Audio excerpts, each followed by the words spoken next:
আল্লাহ রাব্বুল আলামিন কোরআনুল কারীমের মধ্যে সূরাতুন নিসার 136 নম্বর আয়াতের মধ্যে तमाम পৃথিবীর বুকে যারা ঈমানদার রয়েছে ঈমানদারদেরকে ডেকে ডেকে বলেন, ইয়া আইয়ুহাল্লাযীনা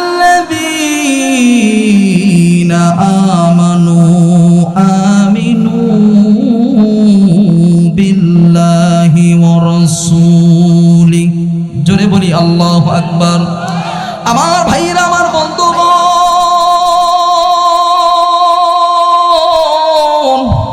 আল্লাহ রাব্বুল আলামিন নবীজিকে ডাক দিয়ে বললেন, নবী গো, এই পৃথিবীর বুকে যারা ঈমানদার রয়েছে এই ঈমানদারদেরকে আপনি আল্লাহ এবং রাসূলের প্রতি নতুন করে ঈমান আনার নির্দেশ দান করেন। ভাইজান, কোনো দিক মনোযোগ দিবেন না, আমার দিকে তাকান, দিলটা নরম করে দেন। ভাইরে, দুনিয়া কিন্তু থাকার জায়গা না। এই মাহফিলে এসেছি, আপনিও কিন্তু গ্যারান্টি দিতে পারবেন না, আমিও গ্যারান্টি দিতে পারবো না। আল্লাহ রাব্বুল আলামিন মুহাব্বত করে, দরদ নিয়ে, মায়া নিয়ে, ভালোবাসা নিয়ে ঈমানদারদেরকে ডাকতে বললেন, ইয়া আইয়ুহাল্লাযীনা আমানু আমিনু, ওহে ঈমানদারেরা তোমরা আল্লাহ এবং রাসূলের প্রতি ঈমান আনো। ভাইজান, কেমন কথা আল্লাহ কোরআন কারীমের মধ্যে বললেন, ঈমানদাররা আবার কেমনে ঈমান আনবে? ভাইরে, তাফসীরের কিতাবগুলো খুলে খুলে আমি পড়লাম, একটা নয় দুইটা নয়, কয়েকটা তাফসীরের কিতাব আমি মিলাইয়া দেখলাম। আল্লাহ রাব্বুল আলামিন এই কোরআনুল কারীমের সূরাতুন নিসার মধ্যে বললেন, ইয়া আইয়ুহাল্লাযীনা আমানু আমিনু, হে ঈমানদারেরা তোমরা ঈমান আনো আল্লাহ এবং তার রাসূলের ভিতরে। তার মানে আল্লাহ তাআলা এখানে কোন পরা কাফেরদেরকে বলে নাই, ইয়া আইয়ুহাল্লাযীনা কাফারু, হে কাফেররা তোমরা ঈমান আনো। আল্লাহ রাব্বুল আলামিন মুনাফিকদেরকে ডাকতে বলেন না, ইয়া আইয়ুহাল্লাযীনা নাফাকু, হে মুনাফিকরা ঈমান আনো। আল্লাহ রাব্বুল আলামিন ঈমানদারকে ডাকতে বললেন, ইয়া আইয়ুহাল্লাযীনা আমানু আমিনু, হে ঈমানদাররা তোমরা ঈমান আনো। মুফাসসিরিনে কিরাম দ্বিতীয় ঈমান আনার অর্থ লিখেছেন। তাফসীরের কিতাবটা খুলে দেখবেন, তাফসীরের কিতাবের নামটা আপনাদের সামনে বলে দিলাম। ও বন্ধুরে, মিথ্যা কথা বলার জন্য স্টেজে উঠি নাই, আলতু ফালতু কথা বলার জন্য উঠি নাই, বানিয়ে কোনো কথা বলি না। যা বলি তাফসীরের কিতাবগুলো মুতালা করে তারপরে বলি।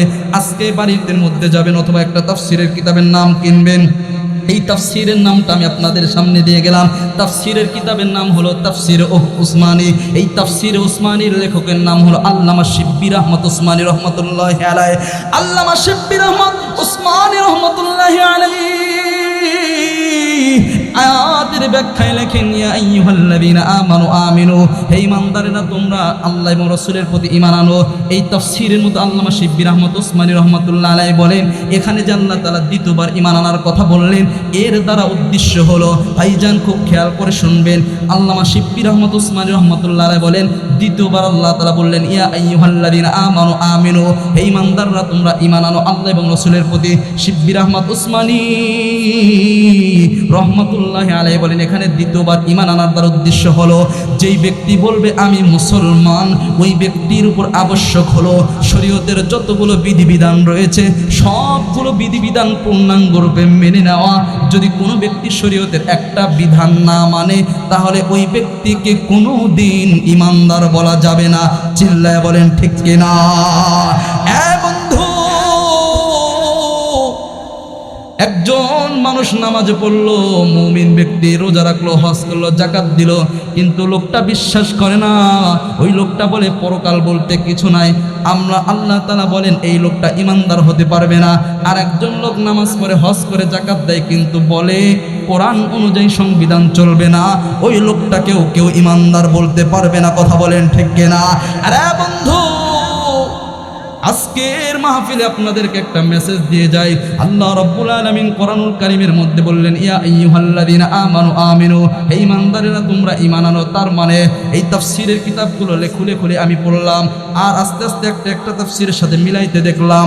কোনো মুফাসসিরিন কিরাম বলেন, এখানে যে আল্লাহ রাব্বুল আলামিন বললেন দ্বিতীয়বার ঈমানের কথা, তার মানে উদ্দেশ্য হলো অনেক মানুষ আছে অন্তরের ভিতর ঈমান আছে, অন্তরের ভিতর বিশ্বাস আছে, আবার মুখে স্বীকার করে কিন্তু কাদের মধ্যে বাস্তবতা নাই।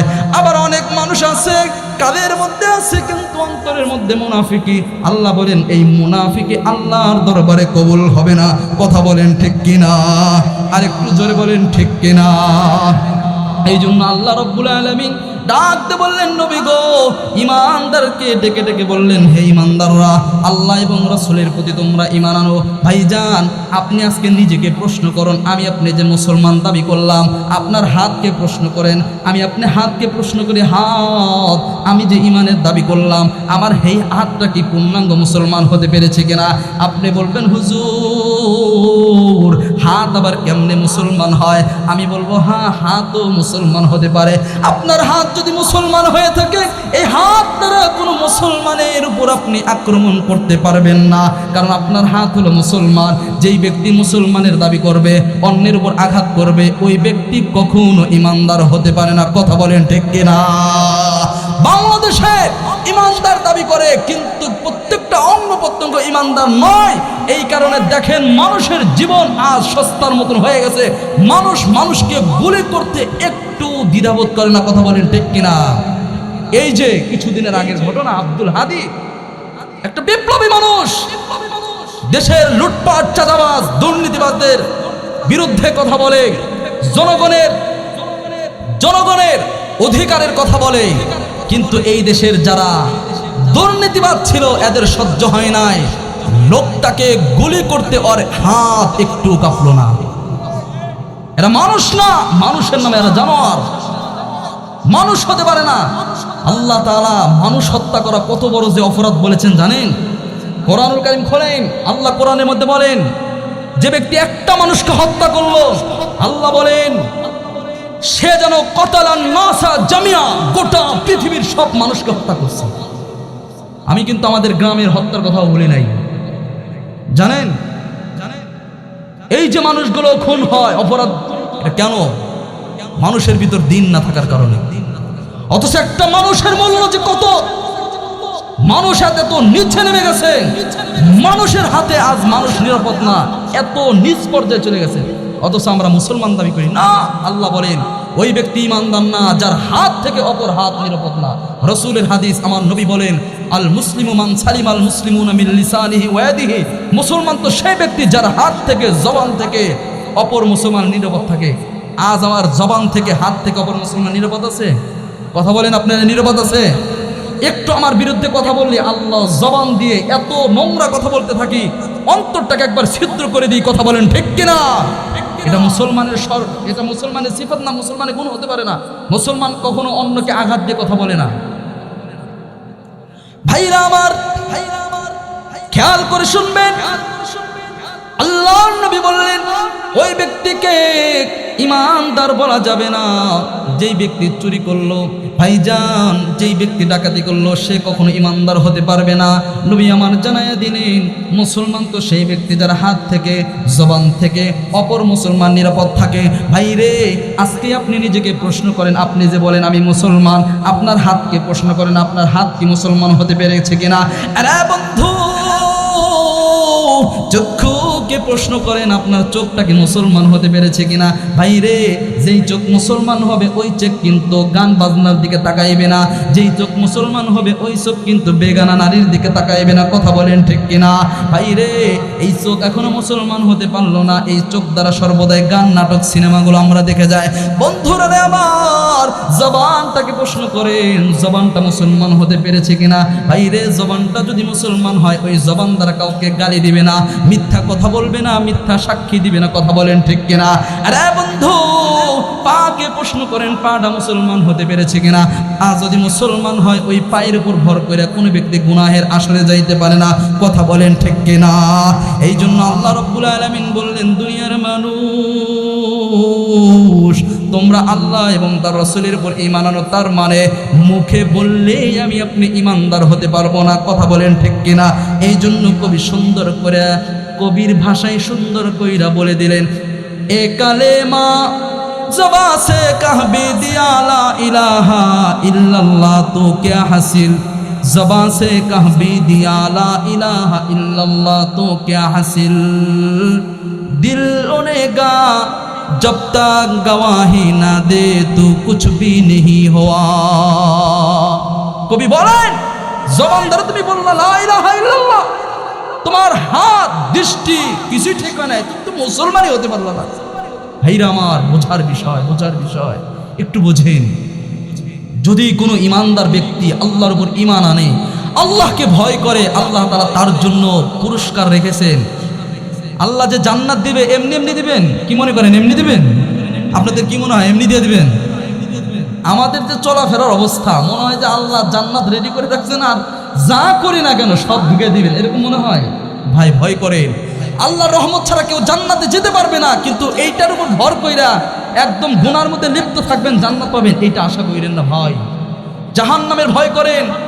আল্লাহ সূরাতুন নাবার মধ্যে বলেন, ইন্না জাহান্নামা কানাত মিরসাদা। মিরসাদা, আল্লাহ বলেন ইন্না জাহান্নাম, নিশ্চয় জাহান্নাম, কানাত মিরসাদা, এটা অপেক্ষা করতেছে জাহান্নামীদের জন্য, যারা গুনাহ নিয়ে আল্লাহ বলেন লিত্তাগিন, সীমালঙ্ঘনকারীদের জন্য জাহান্নাম রয়েছে।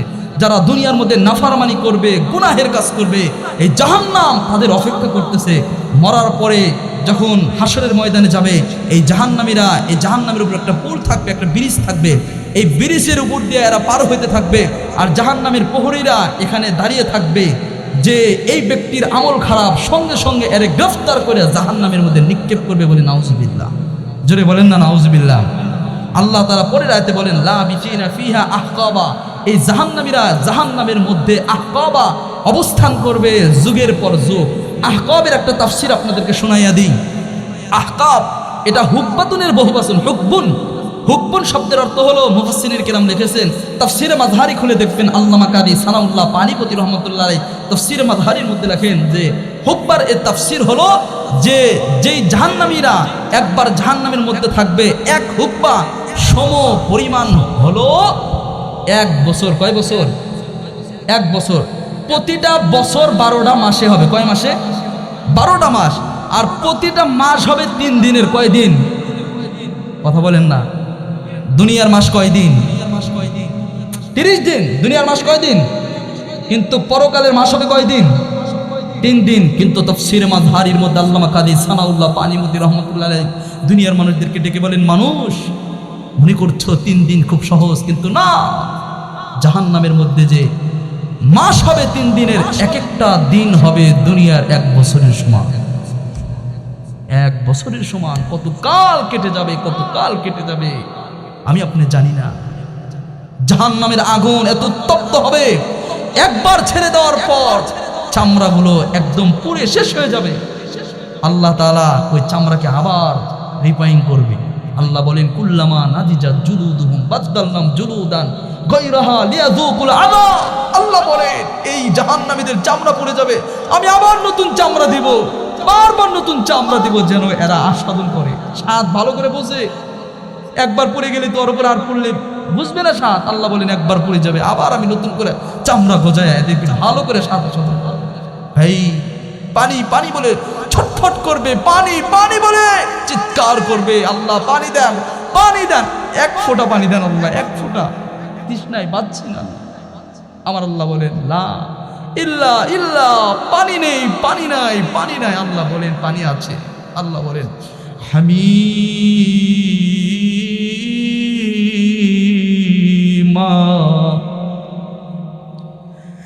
ইল্লা হামিমা ওয়া গাসসাকা।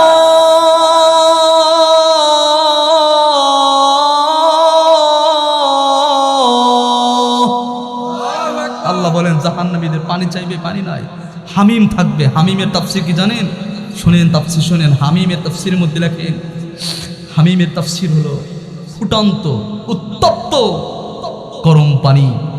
তাফসীরে কুরতুবী খোলেন, তাফসীরে কুরতুবীর মধ্যে আল্লামা ইমাম কুরতুবী রহমাতুল্লাহ আলাইহি বলেন এই উত্তপ্ত 1 ফোঁটা পানি যদি দুনিয়ার বরফের পাহাড়ের উপর ছেড়ে দেওয়া হয়, 1 সেকেন্ডের মধ্যে দুনিয়ার বরফের পাহাড় নিমেষেই গলে যাবে, এত উত্তপ্ত পানি। 2 নম্বর আল্লাহ বলেন পানি চাইবে, পানি দেওয়া হবে না, গাসসাক, পুজ দেওয়া হবে, পুজ ঘাম মিশ্রিত, পুজ ঘাম মিশ্রিত, পুজ ঘাম মিশ্রিত পানি দেওয়া হবে। খাইতে চাইবে না, কিন্তু তৃষ্ণায় বাধ্য হয়ে ফেরেশতারা মুখের মধ্যে ঢেলে দেবে। তাফসীর কিতাবের মধ্যে লেখে একবার পানি পান করার সঙ্গে সঙ্গে ভিতরের নারী বুড়ি যা আছে সব পিছনের রাস্তা দিয়ে পচে গলে একদম পিছনের রাস্তা দিয়ে বের হয়ে যাবে। ওই পানিগুলো আবার তাদেরকে খাওয়ানো হবে। বলে নাউজুবিল্লাহ। ভাই রে, ভয় হয় না? ভয় হয় না? কোরআন তো পড়ি না, ভয় হবে কেমনে? ভয় হবে কেমনে? কোরআন তো পড়ি না, কোরআনের অর্থ তো বুঝি না। আল্লাহ বলেন ইল্লা হামিমা ওয়াসসাকা। এই আয়াতগুলো যখন পড়বেন একটা ইমানদার ব্যক্তি ঠিক থাকতে পারে না, ঠিক থাকতে পারে না। ফল খাবে, খাদ্য খাবে, পেটের মধ্যে খাদ্য নাই। আল্লাহ বলেন খাদ্য নাই। ফালাইসা লাহুল ইয়াউমা হাহুনা হামিম ওয়ালা তুআমুন ইল্লা মিন গিসলিন।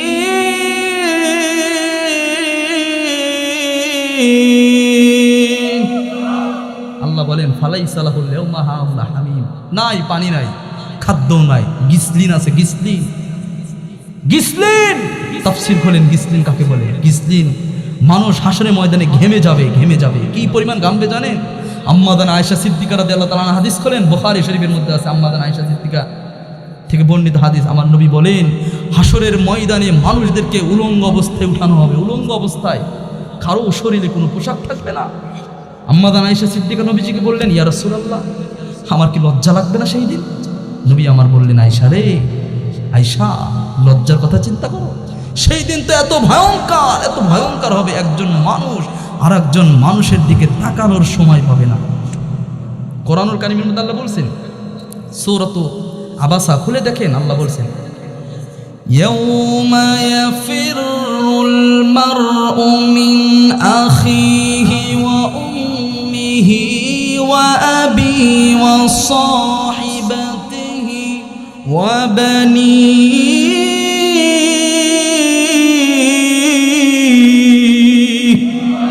আল্লাহ বলেন সেই দিন ইয়াউমা ইয়াফিরুল মারউ মিন আখিহি, প্রত্যেকটা ব্যক্তি ভাই তার ভাই থেকে পালাইতে থাকবে। আহা, দুনিয়ার মধ্যে ভাইয়ের প্রতি দরদ আছে কি? বলেন, ভাইয়ের প্রতি দরদ আছে না? স্ত্রী স্ত্রী থেকে স্বামী পালাইতে থাকবে, সন্তান মহব্বতের সন্তান তার থেকেও পালাইতে থাকবে, মা পরিচয় টুকরো মা, আহা, মায়ের পরিচয় সন্তান দেবে না। কেমন দিন হবে সেই দিন? আহা, কেমন হবে সেই দিন? খবরই নেই। আল্লাহ, খবরই নেই। ভাইরা, জাহান্নাম ভালো জায়গা নয়। এই জাহান্নাম কাদের জন্য জানেন? সেটাও আল্লাহ কিন্তু বলে দিছে, বান্দা জাহান্নাম কিন্তু সবার জন্য না। জাহান্নাম কাদের জন্য? আল্লাহ বলে লিত্তাগিনা মাআবা।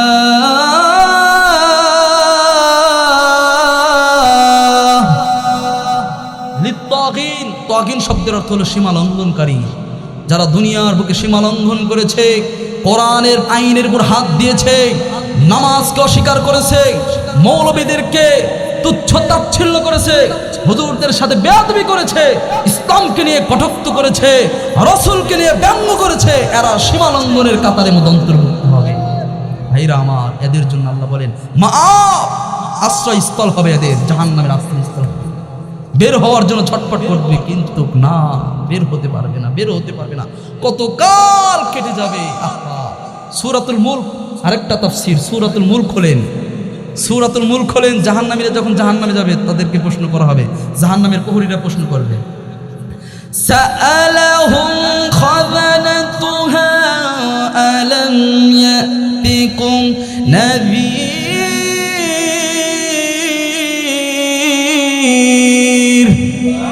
জাহান্নামের প্রহরীরা বলবে, এই তোমাদের কাছে রাসূল আসে নাই, হুজুররা ওয়াজ করে নাই, কেন আইছো?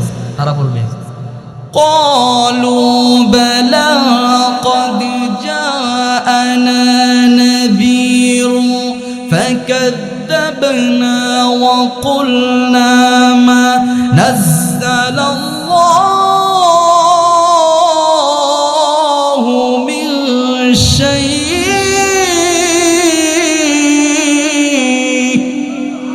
জাহান্নামীরা বলবে, ও ফেরেশতারা আইছিল আমাদের কাছে, কিন্তু আমরা এদেরকে বলছি এরা এমনি কথা বলে। হুজুররা বলছে এমনি, এরা এদের কাজই খালি এই কথা বলা। আমরা বিশ্বাস করি না, বিশ্বাস করি না, বিশ্বাস করি না, মনে করছি এমনি কথা। কিন্তু আজ তো চোখের সামনে যখন জাহান্নাম দেখলাম, আল্লাহ এখন বিশ্বাস হয়েছে, আল্লাহ একটু সুযোগ দেন, একটু সুযোগ দেন, একবারের জন্য দুনিয়ায় পাঠান, একবারের জন্য পাঠান। আমি একটু দুনিয়ায় গিয়ে এখন একদম ভালো হয়ে যাবো, ফেরেশতা হয়ে যাবো, ইবাদত করবো, গুনাহের কাজ করবো না। আমার আল্লাহ বলবেন, বান্দা একবার দম ফুরাইলে আর দ্বিতীয়বার এখানে দ্বিতীয়বার ফিরে যাওয়ার কোনো সুযোগ নেই। বলি নাউজুবিল্লাহ। ভাই ভয় করে, ভয় করে, কিন্তু হতাশ হয়েন না যে হুজুর জাহান্নামে যেতে হবে, হতাশ হয়েন না। আল্লাহ রাব্বুল আলামিন আপনার প্রত্যেকটা মানুষের জন্য বিপরীতী যারা মুত্তাকি হবে তাদের জন্য জান্নাতের ব্যবস্থা করে রেখেছেন। সুবহানাল্লাহ। আল্লাহ তাআলা বলেন, ইন্না লিল মুত্তাকিনা মাফাজা।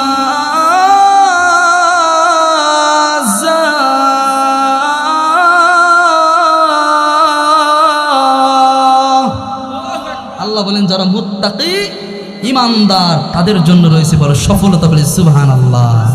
কেমন ইমানদার হতে হবে একটা ছোট্ট ঘটনা বলেই শেষ করে দিই, 9টা পর্যন্ত সময়, 57 বেজে গেছে। একটা ছোট্ট ঘটনা বলেই শেষ করে দিব। কেমন ইমানদার হতে হয় সেই উদাহরণটা দিই। আমরাও ইমানদার, দেখেন তারাও ইমানদার ছিল। আমার ভাইরা, আমার বন্ধুগণ, আল্লাহ রাব্বুল আলামিন তার রাসূলকে একদিন মেরাজের রাত্রে নিয়ে গেলেন। নবীজি মেরাজের রাত্রে যাওয়ার সময় যাচ্ছেন, জিবরাইল আমিন পিছে পিছে। নবী আমার একটা কবর দেখে দাঁড়ায় গেলেন। কোন কবর থেকে যেন সুঘ্রাণের আসে, সুঘ্রাণ আসে, সুন্দর ঘ্রাণ আসে। নবী আমার জিবরাইল আমিনকে ডাকতে বললেন, ভাই জিবরাইল, এই কবরটা কোন কবর, যে কবর থেকে এত সুন্দর ঘ্রাণ আসতেছে? জিবরাইল আমিন ডাকতে বললেন, নবী গো, আজকে এই এখানে আপনার সময় নেই, আপনাকে আরো সামনে অনেক কিছু দেখতে হবে, জান্নাত দেখতে হবে, জাহান্নাম দেখতে হবে। আমার আল্লাহ ডাকতে বললেন, জিবরাইল, আমার হাবিব যেহেতু জানতে চেয়েছে এই কবর থেকে কোন ঘ্রাণ আসতেছে, তুমি তাকে জানাইয়া দাও। জিবরাইল আমিন ডাকতে বললেন, নবী গো, এই কবর কোনো সাধারণ কবর নয়। এই কবরটা হলো ফেরাউনের একজন বাদী ছিল, নাম ছিল মাশেতা। এই মাশেতা ফেরাউনের উপর ঈমান আনে নাই, মাশেতা গোপনে গোপনে আল্লাহর উপর ঈমান আনছে। আরে বন্ধু, মাশেতা ফেরাউনকে রব মানে নাই, মাশেতা গোপনে গোপনে আল্লাহর উপর ঈমান আনছে। ঈমান আনার পর ঈমানটা গোপন রাখছে, ঈমানটা এখনো পর্যন্ত প্রকাশ পায় নাই, প্রকাশও করে নাই। কিন্তু আল্লাহ রাব্বুল আলামিন কিন্তু কোনো বান্দার ঈমান গোপন রাখে না। কথা বলেন ঠিক কিনা? মাশেতা অন্তরের মধ্যে ঈমান গোপন রাখছে। হঠাৎ করে একদিন মাশেতা চুলগুলো আশ্রাইতেছিল, হঠাৎ করে চুল থেকে, হাত থেকে চিরুনিটা পড়ে যায়। মুসলমান বন্ধুরে, প্রত্যেকটা মানুষ কিন্তু যারা ঈমানদার তারা প্রত্যেকটা কাজের শুরুতে বিসমিল্লাহ বলে কিনা? জোরে বলেন। মাশেতার হাত থেকে চিরুনিটা পড়ে যাওয়ার পর মাশেতা চিরুনিটাকে যখন উঠাইলেন, চিরুনিটা উঠানোর পর উঠাতে গিয়ে সে বলল বিসমিল্লাহ। বিসমিল্লাহ বইলা চিরুনিটা উঠাইল। এই বিসমিল্লাহ শব্দটা ফেরাউনের একটা পালক মেয়ে ছিল, পালক মেয়ে শোনার সঙ্গে সঙ্গেই ফেরাউনের কাছে দৌড়াইয়া গিয়ে ডাকতে বলেন, আব্বা, আপনি আমাদের রব, আমরা সবাই মানি। ও আমার আব্বা, আপনি আমাকে বলেন তো দেখি, আপনি ছাড়া কোনো আরেকটা রব আছে কিনা? ফেরাউন ডাকতে বলল, মেরে, আমি ছাড়া আর কোনো রব নাই। কে বলছে আমি ছাড়া অন্য রব আছে? এইবার বলতেছেন, আব্বা, আপনার রাজপ্রাসাদে যেই বাদীটা থাকে, এই বাদীটা আপনার উপর ঈমান আনে নাই, আপনার উপর ঈমান না আইনা এই বাদীটা কোন যেন এক আল্লাহর উপর ঈমান আনছে। ফেরাউন যখন কথাটা শুনলো, শোনার সঙ্গে সঙ্গে ফেরাউনের মাথা গরম হয়ে গেল। তাদের জলদি করে ডাকো। বাদী মাশেতাকে ডাকা হইল। ডাকানোর পর এইবার মাশেতাকে বলতেছে, প্রশ্ন করা হইল, তুমি কি আমাকে রব হিসাবে মানো না? মাশেতা চিন্তা করলো, হাই রে, আল্লাহ রাব্বুল আলামিনের উপর ঈমানটা এতদিন পর্যন্ত গোপন রেখেছিলাম, আজকে যেহেতু প্রকাশ হয়ে গেল, আল্লাহ, আমি আর আমার ঈমানটাকে গোপন রাখবো না, আজকে আমি আমার ঈমানের পরীক্ষা দিয়ে দেব। সুবহানাল্লাহ। মাশেতা ডাকতে বললেন, ফেরাউন, আমি তোমার উপর ঈমান আনি নাই, আমি আমার রবের উপর ঈমান এনেছি। চিৎকার দিয়ে বলেন সুবহানাল্লাহ। ফেরাউন বলতেছেন, ও মাশেতা, আমি ছাড়া আবার কোন দ্বিতীয় রব আছে? মাশেতা বলেন, ও ফেরাউন, তুমি আবার কিসের রব? আমি যেই রবকে মানি সেই রবের পরিচয়টা আমার কাছে শোনো। এইবার মাশেতা বলতেছেন, আমার রব হলেন তিনি আল্লাহু লা ইলাহা ইল্লা হুয়াল হাইয়ুল কাইয়্যুম লা তাখুযুহু সিনাতুহু ওয়ালা নাওম লাহু মা ফিস সামাওয়াতি ওয়া মা ফিল আরদ। বলি আল্লাহু আকবার। আল্লাহ বলেন, ফেরাউন, আল্লাহ তাআলা পরিচয় দিতে গিয়ে মা সেটা বলতেছেন, ফেরাউন আমার রবের কথা যেহেতু জিজ্ঞেস করলো, তবে শোনো, আমার আল্লাহ তো সেই আল্লাহ, যে আল্লাহ চিরঞ্জীব, যে আল্লাহর কোনো মৃত্যু নাই, যে আল্লাহ ইন্নাল্লাহ আলা কুল্লি শাইইন কাদির, সব কিছুর উপর ক্ষমতাবান। ফেরাউন কথা শুই না মাথা গরম হইয়া এইবার প্রহরীদেরকে বলল, জলদি কইরা এর সন্তানটাকে নিয়ে আসো। বাদীর সন্তানকে নিয়ে আসার পর এইবার মায়ের সামনে এইবার মা সে তার সন্তানকে একটা গরম তেলের মধ্যে নিক্ষেপ করার হুমকি দেওয়া হলো। মা সে তাকে ডাকতে বলল, মা সে তা এখনো পর্যন্ত সুযোগ আছে, যদি তুমি আমাকে আমার রব বলে না মানো, আমাকে যদি প্রভু বলে না মানো, তোমার সুখের সামনে তোমার সন্তানকে ফুটন্ত গরম তেলের মধ্যে ছেড়ে দিব। মায়ের সামনে সন্তানকে ফুটন্ত পানির মধ্যে ছেড়ে দিবে। মা তো হাজার মা, একটু হলেও মায়া আসে, মহাব্বত আসে। সন্তান মাকে ডেকে বলেন, মা আপনার চেহারা দেখে মনে হইতেছে আপনি ভেঙে পড়েছেন। মা আপনি কাঁদবেন না, ভেঙে পড়বেন না। মা আপনার রবকে মানার কারণে আপনার সন্তানকে আপনার সামনে আমাকে ফুটন্ত পানির মধ্যে দেওয়া হবে। মা আমি ফুটন্ত তেলের মধ্যে যাব, কিন্তু আপনি আপনার রবের বিশ্বাস থেকে ফিরে আসবেন না। বলে সুবহানাল্লাহ। সন্তানকে ফুটন্ত গরমের তেলের মধ্যে ছেড়ে দেওয়ার পর মা সে তার চোখের পানি ফেলে মা সে তা কান্দে। ফেরাউন বুঝতে পারছে হয়তো তার মনটা গরম হয়েছে, নরম হয়ে গেছে। এইবার ফেরাউন ডাকতে বলতেছেন, মা সেতা এখনো সময় আছে, তুমি কাঁদতেছো, তার মানে তুমি হয়তো ভয় পেয়েছো, তোমাকেও কিন্তু তেলের মধ্যে ছেড়ে দেওয়া হবে, এখনো পর্যন্ত সুযোগ আছে, তুমি বলো আমি ফেরাউনকে রব মানো। মা সেতা ফেরাউনকে ডাকতে বলে, ফেরাউন তুমি চিন্তা করেছো, তুমি মনে করেছো আমার সন্তান ফুটন্ত গরম তেলের মধ্যে ছেড়ে দিয়েছো, এই কারণে আমি কান্না করছি। না না না, কান্না করি নাই, আমি কান্না করিতেছি এরকম যদি আমার আরো কয়েকটা সন্তান থাকতো, আমি আল্লাহর রাস্তায় দিয়ে দিতাম। ফেরাউন এইবার মা সে তাকে বলল, দাও, একেও গরম তেলের মধ্যে দাও। তেলের মধ্যে দেওয়ার আগে ফেরাউন ডাকতে বলল, মা সেতা সর্বশেষ তোমার মনের কোনো আশা বাসা আছে কিনা?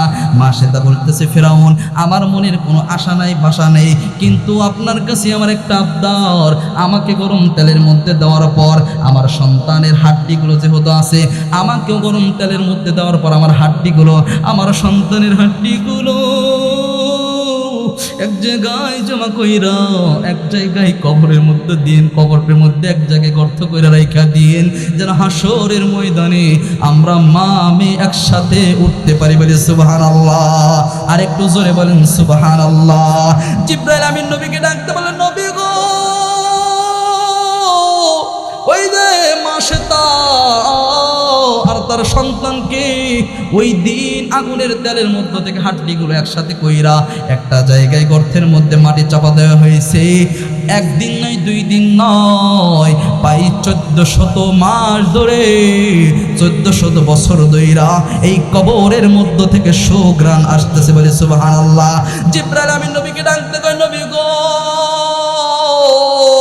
আপনি শুধু এই জায়গায় দাঁড়ান নাই, আজ পর্যন্ত যত নবী এই জায়গা দিয়ে অতিক্রম করেছে প্রত্যেকটা নবী এই জায়গায় দাঁড়িয়েছে। বলে সুবহানাল্লাহ। আমার ভাইরা, আমার বন্ধুগণ, বলতেছিলাম ইমানদার আমরা যেহেতু দাবি করেছি, যেহেতু আল্লাহর উপর ঈমান এনেছি, সুতরাং আমাদের ঈমানটা যেন এমন ঈমান হয় যে ঈমানের কথা আল্লাহ তাআলা কোরআনুল কারীমের মধ্যে বলেছেন। আল্লাহ বলেন, ইন্নাল্লাযীনা ক্বালু রাব্বুনাল্লাহ, আমার আল্লাহ বলেন যারা বলবে আমাদের রব হলো আল্লাহ, বলেন না দেখি আমাদের রব কে? জোরে বলেন, আমাদের রব কে? আমাদের রব হলো আল্লাহ। আমার আল্লাহ বলেন, সুম্মাস্তাকামু, এরপরে এই কথার উপর অটল থাকবে, এই কথার উপর অটল থাকবে। এই অটল থাকার ব্যাখ্যার মধ্যে লেখা হয়, ইস্তেকামাতের মানে হলো এই ইমানদার কাফের মুশরিকদের সামনে মাথা নত করে না, বাতিলের সামনে মাথা নত করে না। যেই সময় যেই বাতিলে আসে না কেন, প্রকৃত ইমানদার বাতিলের সামনে মঞ্চের ভিতরে ইসলামের জন্য পল্লা দেওয়ার জন্য সব সময় প্রস্তুত থাকে। কথা বলেন ঠিক কিনা? এই জন্য আমার আল্লাহ বলেন ইমানদার, ওই ইমানদার হতে হবে ইন্নাল্লাযীনা ক্বালু রাব্বুনাল্লাহ, যারা বলবে আমাদের রব আল্লাহ, সুম্মাস্তাকামু, এই কথার উপর অটল থাকবে, অবিচল থাকবে। আল্লাহ বলে এই শ্রেণীর লোকদের মৃত্যুবরণ করতে দেরি, এদের কোনো ভয় নাই, এদের কোনো চিন্তা নাই, এরা মৃত্যুবরণ করবে। আমার আল্লাহ রাব্বুল আলামিন তাদের কবরের মধ্যে জান্নাতের ব্যবস্থা করে দিবেন। বলে সুবহানাল্লাহ। ভাইরা আমার, এজন্য দু রঙ্গি ছোড় দো, এক রঙ্গি হো যা, দ্বিমুখতা মুনাফিকি ছেড়ে এক রঙ্গিন হয়ে যাও। আল্লাহ বলেন সিবগাতাল্লাহ, আল্লাহর রঙে রঙ্গিত হও। ওয়ামান আহসানু মিনাল্লাহি সিবগাতা ওয়া নাহনু লাহু আবিদুন, ওয়া নাহনু লাহু আবিদুন। আল্লাহ বলেন যে ওই রঙে রঙিন হও যেই রঙে রঙিন হইলে আমার আল্লাহ খুশি। যুবক ভাই, একটা কথা বলে যায়, মনে পড়ে গেল। তুমি একটু খেয়াল করো, তোমার মাথার চুল থেকে নিয়ে তোমার পায়ের নখ পর্যন্ত কোন অঙ্গটা তুমি রসুলের তরিকা অনুযায়ী আছে দেখাও। তোমার মাথার চুলের কাটিং রসুলের তরিকা না, তোমার শরীরের পোশাকটা রসুলের তরিকা না, কিছুই তো রসুলের তরিকা না। কি নিয়ে আল্লাহর দরবারে দাঁড়াবো? ভয় হয় না? ঈমান আনতে হবে, ঈমান আনতে হবে। মা বোনেরা আছে, তাদেরও একটু বলি, আপনাদেরও বলি। দেখেন, আম্মা খাদিজা রাদিয়াল্লাহু তাআলা আনহা ঈমান এনেছিলেন। সর্বপ্রথম মহিলাদের মধ্যে আল্লাহ রসুলের উপর যিনি বিনা স্বার্থে ঈমান এনেছিলেন, তিনি ছিলেন আম্মা জান খাদিজাতুল কুবরা রাদিয়াল্লাহু তাআলা আনহা। বলেন সুবহানাল্লাহ, জোরে বলেন সুবহানাল্লাহ। পিছনের মানুষগুলো বলেন না সুবহানাল্লাহ। এই আম্মা জান খাদিজা রাদিয়াল্লাহু তাআলা একদিন কাঁদতেছেন, নবুয়তের পর একদিন কাঁদেন। নবী আমার জিজ্ঞেস করলেন, খাদিজা, বিবি খাদিজা, কেন তুমি ঢুকরে ঢুকরে কান্দো? খাদিজা রাদিয়াল্লাহু তাআলা আনহা বললেন, নবী গো, আপনার কাছে আমার একটা প্রশ্ন। কি প্রশ্ন বলো বিবি? খাদিজা রাদিয়াল্লাহু তাআলা আনহা ডেকে বললেন, বিবি গো। খাদিজা রাদিয়াল্লাহু তাআলা আনহা নবীজিকে বললেন, নবী গো, নবীজি, একটা প্রশ্ন আপনার কাছে আমি রাখতে চাই। কি প্রশ্ন? খাদিজা রাদিয়াল্লাহু তাআলা আনহা বললেন সেই প্রশ্নটাকে, খাদিজা রাদিয়াল্লাহু তাআলা আনহা বললেন সেই প্রশ্নটা হলো, নবী গো, আপনি কি বলবেন আমাকে কোনো মহিলা জান্নাতে যাইতে পারবে কিনা?